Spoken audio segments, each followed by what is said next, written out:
যে এই যে শীত পড়েছে, আপনারা বিভিন্ন রকমের ফুলের গাছ লাগাবেন।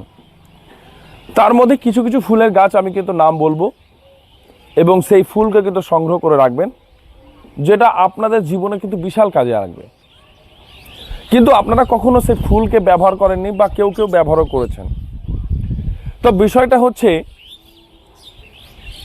যে আমাদের যে বাড়িতে আমরা লাগাই, কিন্তু বিষয়টা হচ্ছে যে ফুল হচ্ছে আমাদের কিন্তু আয়ুর্বেদিক একটা মেডিসিন, বিশাল বড় কিন্তু মেডিসিন। এই বিষয়টা কিন্তু আপনারা জানতে হবে।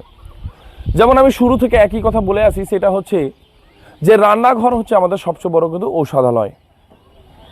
সেই রকমভাবে আপনি কি করে সেই ফুলগুলোকে সঞ্চয় করবেন, বা কোন ফুলটা সঞ্চয় করবেন এবং কিভাবে ব্যবহার করবেন, সেটা নিয়ে কিন্তু বলবো। যদি আমার একটু গলা বসে আছে, অ্যাকচুয়ালি প্রোগ্রামের জন্য অ্যাকচুয়ালি ঠান্ডা লেগেছিল হালকা, তো বসে আছে।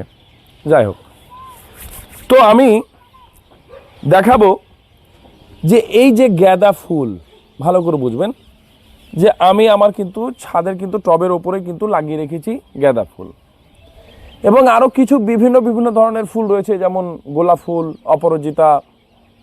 আমি ওগুলো নিয়েও কিন্তু আলোচনা করব। তার আগে বলে রাখি যে এই যে গাঁদা ফুল আপনারা কিন্তু অনেকজনই লাগান, এবং প্রায়জনই কিন্তু প্রায় বাড়িতে, মানে যদি আমি ধরি 80-90% বাড়িতে কিন্তু এই গাঁদা ফুল কিন্তু থাকে, আর এই সিজন অনুযায়ী কিন্তু থাকবেই। তো এই গাঁদা ফুলের কিন্তু বিশাল কাজ রয়েছে, কিন্তু এটা মাথার মধ্যে রাখবেন, বিশাল কাজ রয়েছে, তা ভাবতে পারবেন না।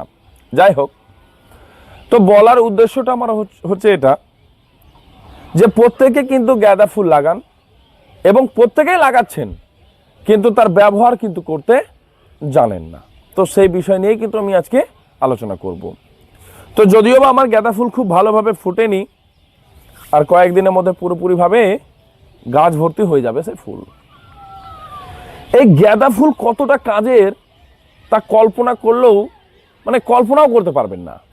অর্থাৎ এই গাঁদা ফুলকে আপনি সংগ্রহ করবেন, যখন গাঁদা ফুলটা বড় হয়ে যাবে তখন কিন্তু এটাকে তুলে নেবেন, তুলে নিয়ে কিন্তু শুকিয়ে নেবেন, শুকিয়ে নিয়ে কিন্তু সুন্দর করে রেখে দেবেন।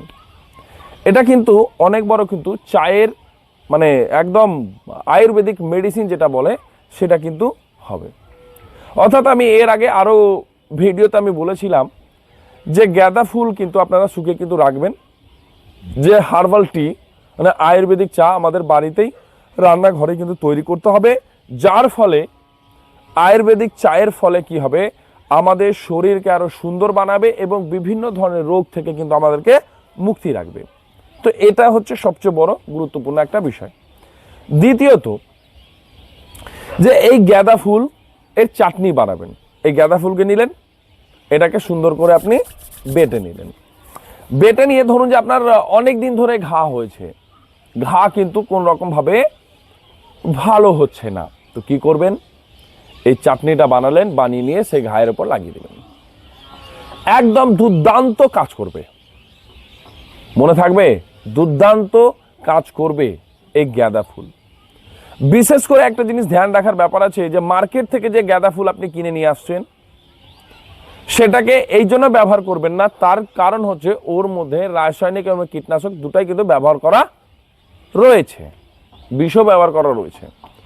তো সেই কিন্তু গাঁদা ফুল নয়। এবং বাড়িতে যে গাঁদা ফুল আপনি লাগাচ্ছেন, যার মধ্যে কোনো রকমভাবে আপনি কিন্তু রাসায়নিক কীটনাশক কিছুই কিন্তু ব্যবহার করছেন না, সেই ফুলের কথা আমি কিন্তু বলছি। কিন্তু মার্কেট থেকে কিনে নিয়ে এসে আপনি ব্যবহার করবেন, তাহলে কিন্তু সেটা কিন্তু একদম কাজ করবে না। এটা কিন্তু একদম পুরোপুরিভাবে কিন্তু আমি ক্লিয়ার করে দিলাম আপনাদের সামনে। তো সেই ফুলকে নেবেন, তাহলে একটা কি আমি বললাম যে বেটে নিয়ে চাটনি করে সেই ঘায়ের পর লাগাবেন, ঘা পুরোপুরি কি হয়ে যাবে, সমাপ্ত। দ্বিতীয়ত কি হবে, এটার ব্যবহার আরো করা যায়, সেটা হচ্ছে দেখুন, এর কিন্তু রস করে যদি আপনি পান করতে পারেন, তাহলে কিন্তু কি হবে, সেই ঘাটা আরো তাড়াতাড়ি কিন্তু শুকাবে এবং সবচেয়ে বেশি কাজ করবে লাগানো থেকে বেশি। তাহলে আপনি দুটোই করতে পারেন, এক, আপনি বেটে ঘায়ের উপর লাগিয়ে দিন, ঘা সমাপ্ত হবে, এবং খুব তাড়াতাড়ি যেন ঘাটা আরো সমাধান হয়ে যায়, মানে ভালো হয়ে যায়, সেই জন্য এর কিন্তু আবার রসও আপনি কিন্তু খাবেন, মানে পান করবেন। একদম সুন্দর সুন্দর রেজাল্ট করবে, তা আপনি ভাবতে পারবেন না। এবং এর যে ব্যবহার আরেকটা বিষয় রয়েছে। যদি এই গাঁদা ফুলের সাথে চাটনি বানিয়ে নিলেন এবং অ্যালোভেরা যে জেলটা নিলেন, আপনি নিয়ে এর সাথে দুটোকে মিক্স করে যদি আপনি ব্যবহার করতে পারেন, তাহলে সোনায় সোহাগার মতো কিন্তু কাজ করবে। মাথায় মনে থাকবে, সোনার সোহাগার মতো কাজ করবে এই গাঁদা ফুল। কি বললাম? যে গাঁদা ফুলের চাটনি এবং অ্যালোভেরা জেল, এই দুটোকে মিশাবেন, দুটোকে মিশিয়ে আপনি ব্যবহার করবেন, একদম সুন্দর কাজ করবে, মারাত্মক কিন্তু কাজ করবে। সেই জন্য আপনাকে বলি, কি হয়, আপনারা ফুলটা তুলে আপনারা পুজো করছেন বা আরো কোনো কাজে লাগাচ্ছেন, কিন্তু সেই ফুলটাকে ফেলবেন না, সেই ফুলটাকে কিন্তু আপনারা নিয়ে আসবেন। বুঝা গেল কথাটা? সেই ফুলকে রীতিমতো শুকিয়ে নিয়ে ব্যবহার করবেন। এবার আপনাদের কাছে প্রশ্ন হতে পারে, স্যার আয়ুর্বেদিক যে চা আপনি কথা বলছেন, তো স্যার কি ব্যবহার করব? দেখুন, আপনাদের বাড়িতে তুলসীর গাছ আছে, সে তুলসীর পাতা নিন, পাতা নিয়ে শুকিয়ে নিন, সেটাকে একটা কৌটোর মধ্যে রেখে দিন। এই গাঁদা ফুল নিন, এই গাঁদা ফুলকে শুকিয়ে নিয়ে আর একটা কৌটোর মধ্যে রেখে দিন, মারাত্মক কিন্তু কাজ করবে। দ্বিতীয়, দারচিনি পাউডার নিন, ঠিক আছে, এলাচ নিন, লবঙ্গ নিয়ে নিন, ঠিক আছে, গোলমরিচ নিয়ে নিন, তারপরে আপনি আরো আরো বিভিন্ন ধরনের আরো জিনিস আপনি দিতে পারেন। এটা নিয়ে পুরোপুরিভাবে কিন্তু আপনি চা তৈরি করুন। আদা নিয়ে নিন, দারুণ কিন্তু অমায়িক কিন্তু চা আপনার সুস্বাদু হবে। তার সাথে আপনার শরীরের মধ্যে ব্যথা, বেদনা, যন্ত্রণা সবকিছুই কিন্তু ভালো হবে, সবকিছুই কিন্তু ভালো হবে। আর এই ফুলকে আপনি যদি শুকিয়ে রাখতে পারেন, 1 বছর কেন 2 বছর চলে যাবে, কোনো অসুবিধার কোনো ব্যাপার নেই।